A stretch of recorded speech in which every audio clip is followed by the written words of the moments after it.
Saya tuh maunya pria itu juga harus tertarik sama saya jadi saya. Nah orang yang saya tuju itu kok nggak ada tanda-tanda itu ya. Nah sampai akhirnya Pak Idul datanglah gitu ya. Iya. Nah kriteria yang ini tadi nggak ada di Nggak dia. ada. Shalom, selamat malam teman-teman. Kembali lagi bersama kami di podcast Stella. Seperti biasa, kami akan menemani teman-teman semua bermalam minggu. Daripada jalan-jalan keluar, masih PPKM juga, virus masih di mana-mana. Mending stay tune nonton kami, siapa tahu dari sharing kita malam hari ini teman-teman bisa terberkati. Seperti biasa, saya Yudis tidak sendirian. Tentu saya ditemani oleh bintang tamu yang sangat spesial malam hari ini. Kata pepatah kita harus kenalan dulu nih biar sayang. Dan kalau kita mau tahu lebih dalam, kita harus kenalan dulu nih sama beliau yang dari tadi sudah senyum-senyum, sudah mempersiapkan diri. Kenalan dong Bu sama teman-teman yang di rumah. Selamat malam semuanya. Selamat malam. Saya Ibu Indah, salah satu dosen di Stella. Saya tinggal di Jakarta. Saya mempunyai 3 orang anak. 2 mantu dan 1 orang cucu. Sudah punya cucu tapi masih cantik juga ya. Terima kasih. Nah Bu, karena malam hari ini kita punya satu topik yang sangat hangat dan ini sangat-sangat menyentuh anak muda. Dengan tema kita malam hari ini, siapakah jodohku? Semua orang tentu yang belum menikah ya, yang belum menikah tuh pasti bergumul terus, siapakah jodohku? Tapi kita mau searah dulu nih pemikirannya Bu. Apa sih sebenarnya jodoh itu? Jangan-jangan jodoh itu mungkin sejenis ini kah, kopi kah, atau gorengan kah mungkin? Apa tuh Bu jodoh? Ya pasti semuanya juga tahu ya, jodoh itu yang dipasangkan gitu ya. Jadi tidak sendiri, jadi pasangan atau teman hidup, Iya. atau pendamping seumur hidup gitu ya. Nah kalau saya sendiri ya jodoh itu berkaitan teman ya yang spesial yang dari Tuhan, Teman yang untuk spesial. ya teman spesial dari Tuhan, tapi yang menemani kita seumur hidup ya, menjadi pendamping kita seumur hidup. Iya. Berarti jodoh adalah orang yang menemani kita, mendampingi kita seumur hidup. Ngomong jodoh kan kayak kita waktu SD kan dulu, masih SD kelas 1, kelas 2, kelas 3 itu masih ketemu dengan pelajaran angka dan huruf. Jodohkanlah. Berarti ada unsur harus pas. Harus pas. Kan kalau kita soal-soal kan sisi sini dipasangkan dengan sini harus matching kan? Iya. Nah, jadi jodoh itu juga harus pas, harus matching, cocok gitu. Kalau tidak matching itu namanya bukan jodoh. Bukan jodoh. Nah, Bu, kita mau tahu juga dong nih Bu, bagaimana sih Ibu ketemu dengan jodoh Ibu yang saat ini mantan pacar ya? Pak Ibu gimana sih Bu? Bagaimana bisa ketemu sama Bapak gitu kan? ya saya ketemunya ya pasti di dalam lingkungan aktivitas saya, dan saya memang berpikir saya tidak mendapat jodoh dari di luar dari orang-orang yang saya sudah kenal gitu ya. Nah saya waktu itu dari mahasiswa itu ikut aktif di dalam pelayanan kampus ya. Berarti satu kampus? Satu kampus sama-sama, tapi jauh gitu ya, senior saya. Jadi kami dia masuk ITB tahun 76 dan saya baru masuk 81. Jadi dia mau lulus, saya baru masuk. Tapi karena dia lulusnya lama, jadi ketemu saya. Kalau dia lulusnya cepat ya nggak ketemu. Ada rencana Tuhan. Jadi dulu kebanyakan kami dulu PA pemuritan. Jadi dia terus beranak cucu gitu sampai dia agak tersendat kuliahnya. Tapi ternyata ya supaya ketemu saya dulu baru dia lulus. Ternyata ada rencana Tuhan ya Bu ya. Walaupun lama, kalian dapat yang jadi dalam satu komunitas sama-sama gitu ya, di kelompok Badul Sadi Navigator. Keren ya. Maksudnya ketemu sama jodohnya, tahu-tahu yang satu kelompok yang sama-sama bertumbuh kerohaniannya di kelompok tersebut. Apa sih nama kelompoknya kalau boleh tahu? Saya dulu pelayanan kampus Navigator. Para navigator ya. Para navigator itu merangkum anak-anak muda atau jadi saya mulai ikutnya itu di kampus. Jadi kita dulu yang kuliah di ITB itu biasanya diajak gitu ya untuk belajar firman Tuhan ya, belajar sama-sama. Dan ternyata itu setelah lulus ada juga kelompok alumni. Setelah lulus alumni ada kelompok pasutri, ada kelompok, jadi ya dia cukup besar lah ya, selalu ada gitu. Dan Masih eksis sampai sekarang berarti? sampai sekarang. Sampai sekarang. Ternyata dari bertemunya sama-sama dari kelompok ini, bertemunya juga dari kelompok ini. Pernah kebayang nggak sih Bu kalau ternyata ini ternyata Pak Edu ini? Oh enggak pernah terbayang. Karena kan saya pikir saya baru jadi mahasiswa, Pak Edu tuh udah pembicara. Iya. Jadi di mahasiswa kan suka ada, jadi Iya. sudah istilahnya levelnya udah pembicara, saya baru ikut belajar. Jadi ya nggak kepikir, saya pikir wah segan banget gitu sama senior gitu ya, nggak kepikir lah gitu pada waktu itu. Jadi memang nggak nyari-nyari. Gak nyari-nyari ternyata sudah ada di Tuhan sediakan kok. Tuhan sediakan. Jadi hati-hati kamu nanti ada komunitas tuh ternyata ada di situ loh orangnya. Jangan-jangan di sini Bu. Tuhan. Nah Bu, kalau misalnya kan kalau ngomong soal jodoh kan kita juga kadang milih-milih ya Bu. Maksudnya kan kita punya kriteria-kriteria tertentu. Kadang kita berusaha untuk memilih sesuai keinginan kita, tapi kadang itu tidak sesuai dengan kehendak Tuhan. Apalagi kita anak-anak muda Kristen gitu kan Bu. Kan kita juga mau pasangan yang sesuai dengan kehendak Tuhan, tapi juga keinginan kita juga Bu. Gimana tuh Bu? Ya, kita kan dikasih Tuhan akal budi ya. Kita juga dikasih kepekaan. Kalau kita misalnya sudah tahu firman Tuhan, sudah belajar firman Tuhan, pasti kita mencarinya itu juga mau yang dari Tuhan. Iya. Jadi sayang sekali kalau kita udah belajar firman Tuhan, tapi begitu mencari jodoh, kita nyarinya dari tempat lain gitu ya. Wah itu. Nah jadi kalau pengalaman saya dulu, saya waktu mahasiswa dulu ada yang namanya training program. Jadi kita tuh tinggal di rumah keluarga-keluarga Kristen. Ya. Di situ belajar macam-macam lah dari keluarga itu. Ternyata keluarga itu menjadi sesuatu inspirasi buat saya, ya pasangan suami istri yang dalam Tuhan. Iya. Nah itu menciptakan di pikiran saya, aduh saya nanti kalau mau menikah, saya pengen seperti itu. Barulah saya buat di situ, ya, yang takut akan Tuhan, yang bisa memimpin saya, ya, wah banyak kriteria seperti itu yang saya simpan, tapi saya belum nyari jodoh. Belum. Nah, biasanya setelah bertambah waktu kita mulai lihat kiri kanan, mungkin ada pengaruh dari film atau pengaruh dari lihat teman sini keren ya ini nih, lalu mulailah tambah gitu ya kriteria. Jadi saya waktu itu saya senang itu cowok itu yang istilah sekarang tuh cool gitu ya, kalem gitu ya, gitu. Jadi pintar, ya boleh aja sih ya kriteria seperti itu. Kalau bisa lebih pintar dari saya kayak gitulah. Terus yang bisa diterima keluarga, terus yang mungkin ada tambahan lagi cewek kalau penampilan pakaiannya nggak norak gitu misalnya gitulah ya. Nah, sampai akhirnya saya mulai melihat kiri kanan gitu kan, ada nih ternyata dapat yang saya lihat gitu ya.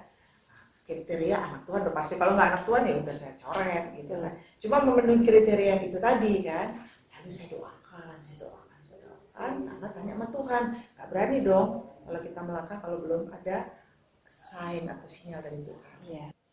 Nah, kalau saya, prinsip saya tuh nggak mau saya yang aktif atau saya memberikan tanda-tanda kepada cowok itu gitu ya. Biarkan dia peka.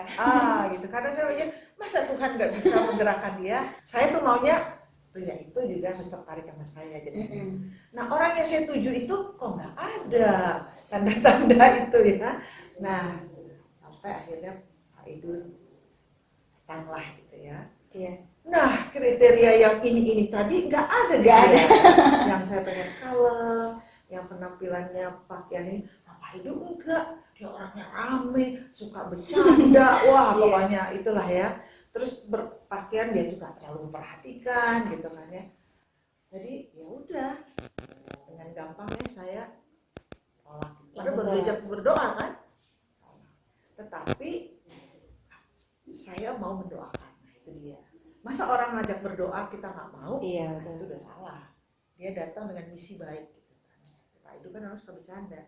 Jadi dia bilang, mau nggak kamu saya bahagiakan? Kalau nggak mau, selamat menderita sama orang lain. Selamat menderita. Ternyata cara deketinnya beda ya Bu ya? Ya Saya mau kalau berdoa ya, masa orang berdoa kita tidak mau. Nah, kalau kita berdoa itu artinya kita benar-benar bertanya kepada Tuhan. Nah, disitulah pergumulan kita wanita.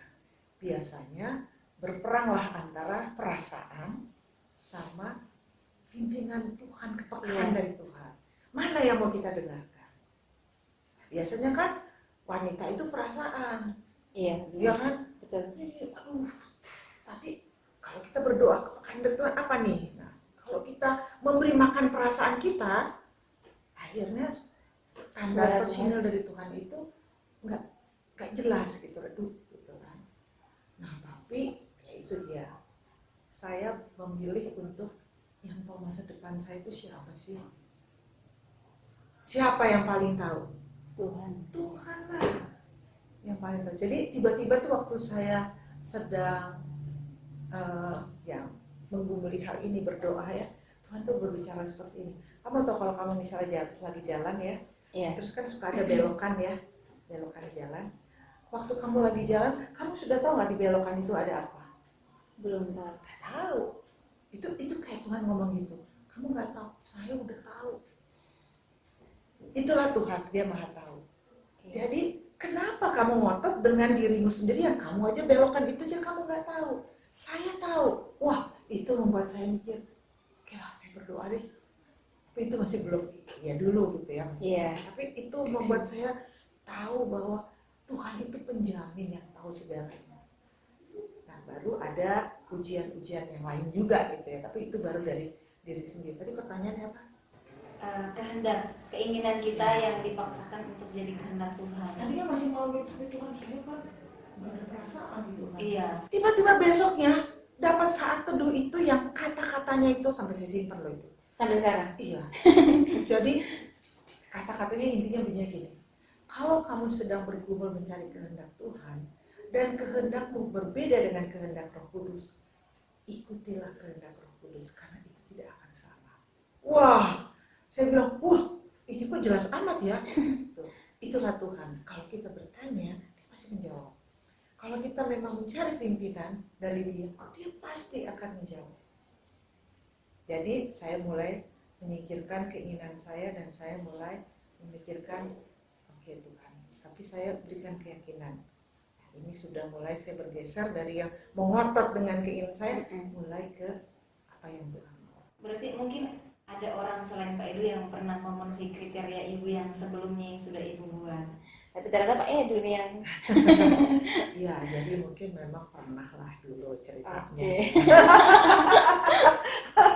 Pernah senang dengan seseorang gitu ya, anak Tuhan juga, tapi ternyata bukan kehendak Tuhan gitu ya. Sehingga walaupun tidak jadi, tapi seperti itu kayak menjadi kayak anutan gitu ya. Padahal itu bukan menjadi patokan.